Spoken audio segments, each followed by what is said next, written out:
Hi everybody, welcome back to my channel. If you're new here, I'm Joanna G. Holden and I am a fantasy author and author tuber, and today I'll be sharing with you guys my NaNoWriMo plans. So for those of you who may not know what NaNoWriMo is, it stands for National Novel Writing Month, which is the month of November. Hundreds of thousands, I believe at this point, of writers from around the world dedicate the month to trying to write 50,000 words in that 30 Is it 30 or 31 days? I don't have time to think about that right now. And I have had an on again, off again, on again, off again relationship with NaNoWriMo since I first started back in 2010, I want to say. I have successfully completed, I want to say, 3 NaNoWriMos. This year I am actually being a bit of a nano rebel, which means that I'm not working on a true first draft of a book. In fact, depending on how this week has gone, because at this point, NaNoWriMo is like literally tomorrow when you're seeing this video. But as I'm filming it, I'm at the beginning of the final week of October, and the baby is awake. Hang on one second. And I will be working on the official 4th draft of Littlehood, which is my middle grade fairy tale retelling of the Hans Christian Andersen classic, The Little Golden Hood. Now, 4th draft sounds like I'd be on to like line edits and stuff. That is not the case. There is a ton of first draft material that's going to have to go into this, so let me kind of explain a little bit. Those of you who have been on my channel a while will already know the story, so I'll keep it brief. But basically, last October was the first time that I created a full first draft of this book, Littlehood, since its original version, which I actually self-published in 2014, and then removed from shelves in order to rewrite. So I wrote it. I realized that there was a lot of problems with it, and I took it down and wanted to revamp it, strip it down to its bare bones, flesh it out much better, and put a brand new cover on it and release it, which, by the way, cover's already done. It is spectacular.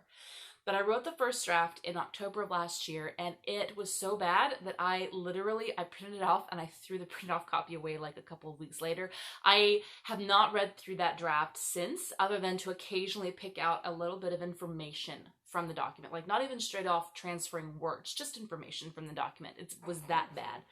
So in, let me think, January of this year, well actually December of 2019, I started working on a rewrite of the book and reworking the characters, reworking the plotting structure. And in January, I really began working on it in earnest. And in March, I began drafting it. In March and April, I completed a brand new second draft, which was really more of a first draft. And oh my gosh, so much better. But still had a lot of plot holes and character inconsistencies. And I still felt like I didn't know what the theme of the book was. So I tried to go about, I did an amazing reread. I have a vlog of that. I used my highlighters. It was so much fun. And I figured out some things to change, largely in the first act. But I only made it 5 chapters into the rewrite before realizing that it still wasn't working. I needed to go back to square one yet again and figure out what was wrong with the book at its core that I wasn't understanding in order to be able to write it correctly this final 4th time. And so I did figure out, since July, I want to say, because July was Camp Nano, that was when I was supposed to finish it, and the rewrite. And I took that time and I realized it was the character. The main character, Blanche, was not complete. I didn't know how to fix her, though. That was when I started reading K.M. Weiland's amazing book, Creating Character Arcs. I will link that in the description box below on Amazon because you need to go buy it and start reading it right now if you have not, because it is incredible. It's one of the best books on writing craft I have ever read. It was super helpful, super simple, and somebody's awake again. Hang on. If you're wondering why I'm filming this in the room with my baby while he's sleeping, it's because A, he's a great sleeper, and B, there's literally nowhere else in the house for me to film right now. My husband's home, my 2 kids are awake and playing, and there's nowhere else for me to go. So we're figuring out how to do this whole mommy author thing right now with 3 kids. That's what we're doing. And when I read K.M. Weiland's book and I was going through it for actually a different book project, I realized that I finally got what it was that was missing from Blanche. And it was the lie that she believes. If you've read that book, then you know that the basis, the foundation, the entire character arc is a lie that the character believes either about themselves or about the world that is kind of the basis for that character arc. So I realized that that was the basis for all of Blanche's problems. Blanche is the name of the main character. And so I started going through the exercises in the book in the beginning of October for my main character, Blanche. I am now up to the outlining stage, and it has gone so well. Already I figured out several things. First of all, I don't even know what the first plot point is, or the doorway of no return, whatever you want to call it, that big epic scene at the end of Act 1 that sends our hero on their journey. It's just, it was falling flat. That was part of the problem. I wasn't being launched into an adventure. I was just kind of whatever. And the second was that my midpoint was actually in the completely incorrect spot. I had it at this one place, and it was actually supposed to be farther down the road in the story, where it was going to have the most impact on the character and on the whole rest of the plot. I also came up with some ideas revolving around the antagonist, whose big place in the story has kind of shifted a lot in the various versions. Chapter by chapter is becoming clearer and clearer what I need to be doing, and I've been unraveling the story. I'm now up to outlining. So what am I planning on doing for NaNoWrimo with this book? Obviously, I am planning on completing a draft of the book. However, I don't think that the entire 50,000 words is going to go toward that particular part of the project, because as I'm sitting right now, I have the bare bones of the outline laid out, but I want this outline to be super, super detailed. I want to go over with a fine-tooth comb 50 times if I have to make sure that there are no plot holes this time, to make sure that it already has the flow that I want before I start drafting, so I don't have to do a major overhaul. Part of this is due to a deadline. I'm sending it to my editor on March 5th, I think, of next year, and I need it to be perfectly crisp and ready by then, which means I need to be able to send it to betas at the latest by the end of December, which means that this draft really cannot afford to be another crap draft. It has to be good. So I already feel like this last draft was really good. It just was shaky in some parts, had some plot holes, some threads that weren't quite tying together.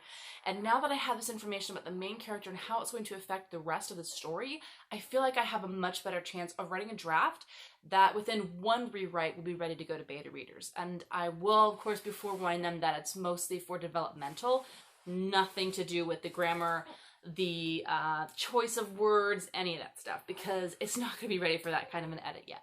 So since I do want to take the time to make the outline so detailed, I'm actually going to go a step farther in my rebellion against standard NaNoWrimo, which I really wish I could do this year, and I'm going to include my detailed outline in the 50,000 words for the entire month.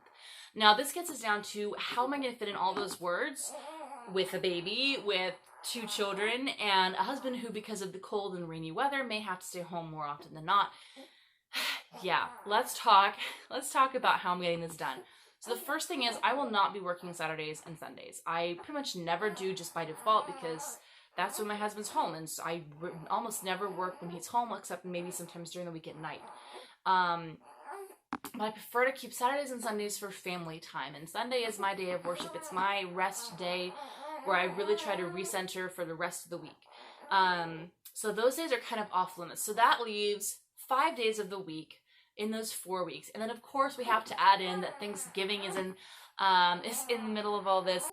So me holding this baby may have you wondering, how the heck am I supposed to fit in any amount of words, let alone all the extra words I'm going to have to write every day, Monday through Friday, since I'm not writing on Saturdays and Sundays? Well, my first bit of encouragement is that I did do this last year. I was actually able to finish a week early, or was it a week and a half early, by just plowing through on some of the days when I was really into it and had a little extra time.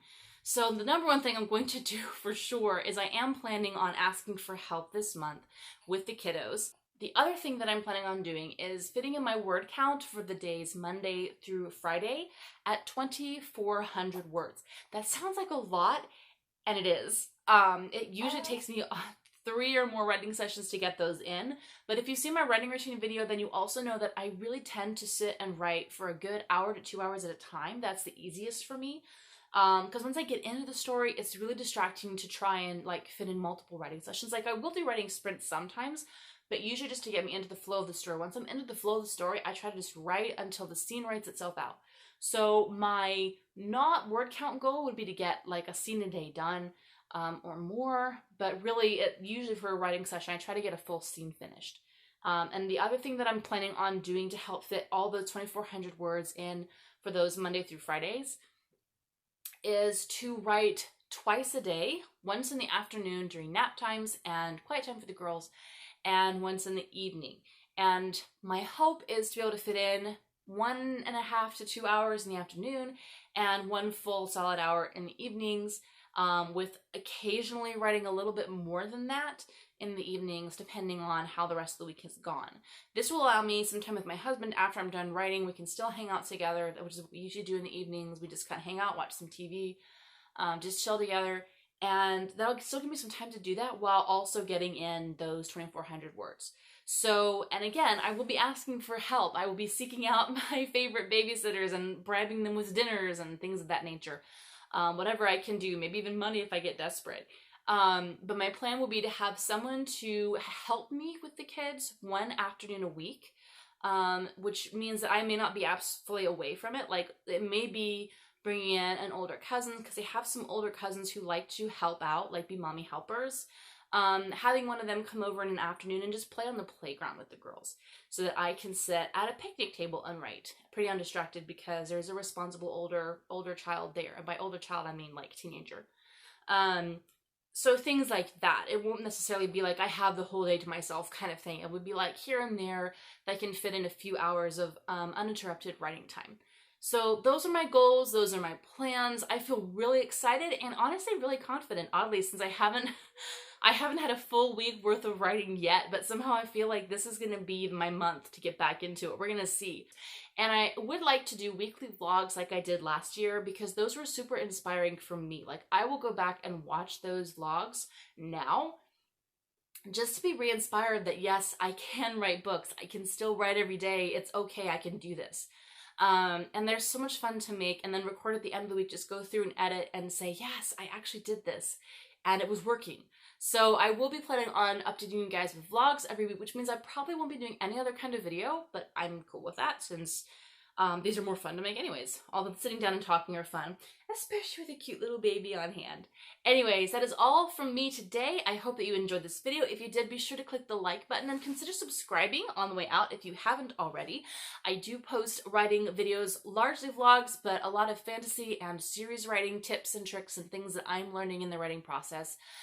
Usually weekly, sometimes twice weekly, so be sure to hit the notification bell, because at this point they're kind of coming a little bit more randomly than I would like, though still pretty frequently. So yeah, anything else you need to know about me, my published books, my books that are coming, etc., will be in the description box below, along with my Instagram account if you really want to keep updated on the writing information and see more pictures of the handsome one. Then be sure to check me out on Instagram and give me a follow over there.